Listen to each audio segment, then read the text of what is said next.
Hello everyone. As you all know that it is 14th December today and this day is observed as Energy Efficiency Day. First of all, I would like to clear you what is energy efficiency. It means use your available natural resources of energy very efficiently. The fact is we are not using it wisely, due to which these precious resources are diminishing. Today in this act we will discuss this crucial matter. It might be the story of your house or around your surroundings. So let us move to the today's reality.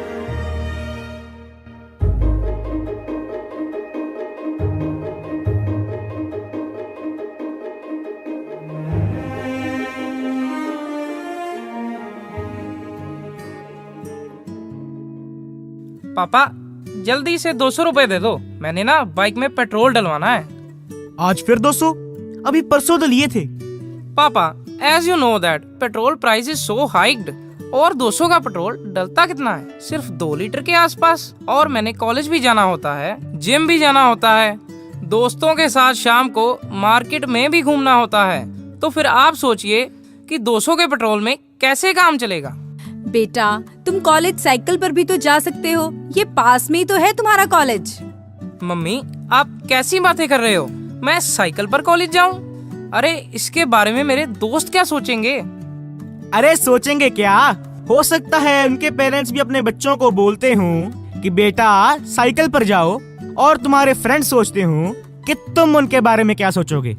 और बेटा जो तुम gym जाने की बात करते हो वो तुम साइकिल पे भी तो जा सकते हो, जिम जाकर भी तो पहले साइकिलिंग ही करते हो। देखो बेटा, तुम यंग जनरेशन को तो इसके बारे में ज्यादा सोचना चाहिए, because you are the future of the nation. Fine papa, then get me a branded bicycle of a good company. पर बेटा अच्छी कंपनी का साइकिल तो बहुत महंगा। आप चुप करो जी। हाँ बेटा ला देंगे। Okay mom, I promise that I will use bicycle as much as possible. Okay bye mom, bye papa. Bye बेटा। अरे तुमने मुझे कहाँ फंसा दिया, अच्छी कंपनी की साइकिल 8-10 हजार से कम में नहीं आती। देखो ये अपनी बाइक में रोज 200 का पेट्रोल डलवाता है, महीने का हो गया ना 6000, तो इसमें थोड़े पैसे और डालकर नया साइकिल आ जाएगा, तो उसके बाद तो पेट्रोल का कोई खर्चा ही नहीं। अरे वाह, आज मुझे एहसास हुआ है कि मैंने एक पढ़ी लिखी समझदार औरत के साथ शादी की है। मिसेस सिंह, ये मेरे घर की कीज है, मेरा बेटा आएगा, आप उसे दे देना। मैं अपने हस्बैंड को हॉस्पिटल लेके जा रही हूँ। क्यों, क्या हुआ भाई साहब को? Anything serious? उनको ना अस्थमा का अटैक आया है, अभी मुझे हॉस्पिटल जाना पड़ेगा। ठीक है बहन जी, आप जाइए, लेकिन अगर किसी भी चीज की जरूरत हुई तो हमें अवश्य बताइए। ठीक है भाई साहब, आपका बहुत बहुत धन्यवाद। मेरी बात सुनो, मैं भी कुछ दिनों से नोट कर रही थी कि भाई साहब कुछ ठीक नहीं लग रहे, लेकिन ये अस्थमा का अटैक। अरे तुम्हें पता है ना, जिस रोड से भाई साहब जाते हैं उस रोड को 4 लेन बनाने का काम चल रहा है, और इसी वजह से उस रोड के आसपास के वृक्षों को तो काट दिया गया है। और अगर आदमी रोज उसी रोड से जाएगा और इतने पोल्यूशन की वजह से आदमी को सांस की बीमारी तो लगेगी ही ना। बिल्कुल, कार्बन डाइऑक्साइड लेकर ऑक्सीजन देने वाले वृक्षों को तो हम काटते जा रहे हैं, बीमारियां तो लगेंगी ही ना। अच्छा मेरी बात सुनो जी, जब ये वृक्षों को काटते होंगे तो दर्द तो उनको भी होती होगी ना, क्योंकि जान तो उनमें भी होती है।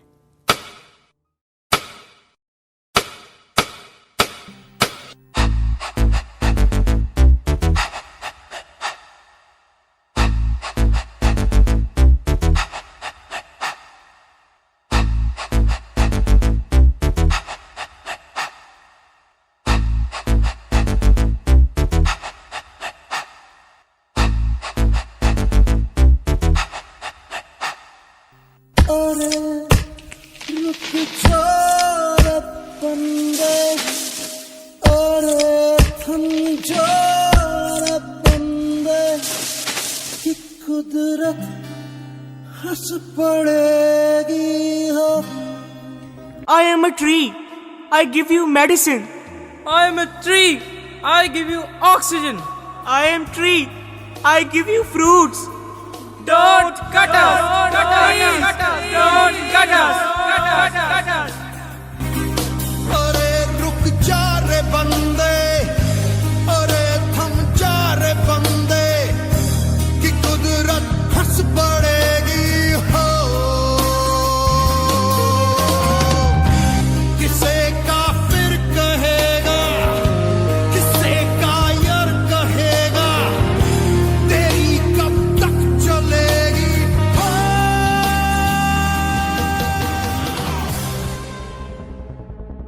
अब ये सारी जगह मेरी है। इस तरफ मैं प्लॉटिंग कर कर रियल एस्टेट का काम करूंगा और एक एक फ्लैट को 1-1 करोड़ में बेचूंगा। और इस तरफ मैं लगाऊंगा बहुत बड़ी फैक्ट्री और मैं देश का टॉप का बिजनेसमैन बन जाऊंगा। धुआं धुआं धुआं धुआं धुआं धुआं धुआं ही धुआं।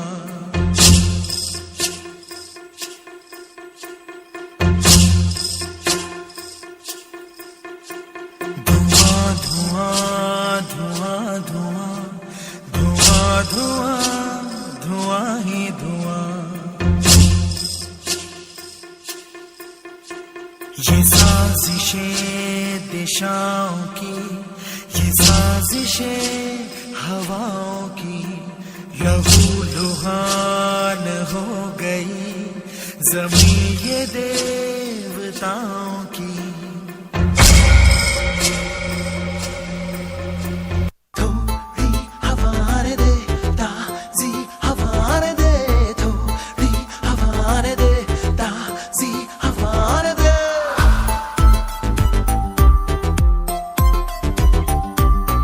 काला काला आसमां है, बादल भी मैला है, घुटता है दम यहाँ जो धुआं धुआं फैला है। फैक्ट्री हो, केमिकल हो, चूल्हा हो या कार हो, पोल्यूशन की मार से बच्चे क्यों बीमार हो। थोड़ी हवाएं दे, ताज़ी हवाएं दे, थोड़ी हवाएं दे, ताज़ी हवाएं दे, थोड़ी हवाएं दे, ताज़ी हवाएं दे। ऐसे हालात देखकर तो मुझे लगता है कि हमें ज्यादा से ज्यादा पौधे लगाने चाहिए, तभी इस नुकसान की भरपाई होगी। अरे सुनो, मुझे वो बिजली का बिल दो, मैंने पे करना है। अरे मैंने तो पहले से ही निकाल के रखा है, ये लो। Oh my God, 14,000? It's too much. भाई गर्मियों में एसी, कूलर, पंखे सभी तो चलते हैं, तो इतना बिल तो आएगा ही। लेकिन ऐसे कैसे चलेगा? अरे इतना बिल तो हमारे बजट के बाहर है। इसीलिए तो मैं कब से कह रही हूँ कि हम भी अपने घर में सोलर पैनल लगा लें, सब कुछ तो चलता है उसके साथ। लेकिन मैंने सुना है उसको लगाने में तो पैसे बहुत लगते हैं। अरे ये सब तो र्यूमर्स हैं, और अगर थोड़े पैसे लग भी जाएंगे तो उसमें क्या प्रॉब्लम है? अरे हर महीने बिजली का बिल तो नहीं ना आएगा। लेकिन हमें इसके बारे में तो बिल्कुल भी नॉलेज नहीं है। अरे मोबाइल पे इतना कुछ देखते रहते हो, कभी कोई काम की चीज भी देख लिया करो। एक प्रोफेसर डॉक्टर चेतन सिंह सोलंकी जी हैं, वो एनर्जी स्वराज यात्रा के फाउंडर हैं। वो 11 साल भारत के गांव-गांव, शहर-शहर जाकर सोलर एनर्जी को यूज करने के बारे में सबको अवेयर करेंगे। वो बता रहे हैं कि हमें हमारे सूर्य को, जो कि नेचुरल रिसोर्स ऑफ एनर्जी है, उसका पूरा फायदा लेना चाहिए।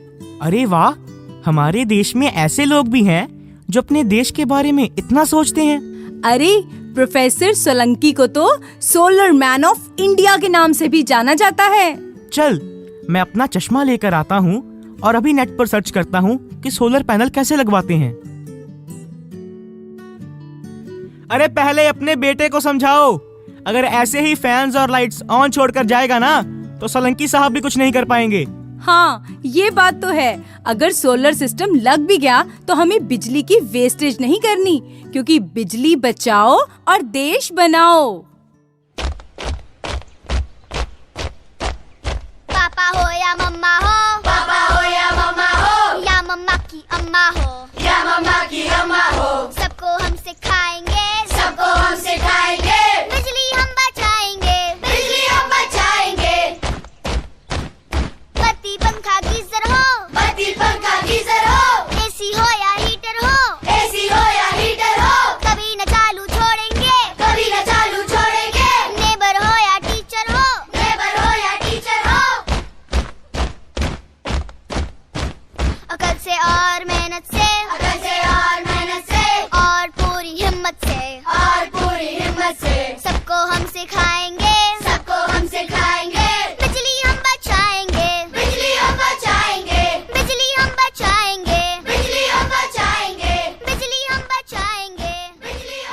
और हमें समझ लेना चाहिए जो सीरियस क्लाइमेट चेंजेस हो रही हैं उसका कारण दिन ब दिन बढ़ रहा पोल्यूशन है और उस पोल्यूशन के फैलने का कारण भी हम ही हैं। फैक्ट्री के धुएं को सीधा हवा में मत छोड़े। Use catalytic converters. We should use battery-operated vehicles instead of vehicles running on petrol and diesel. और maximize the use of bicycles. Only then we can clean our environment and save Mother Earth.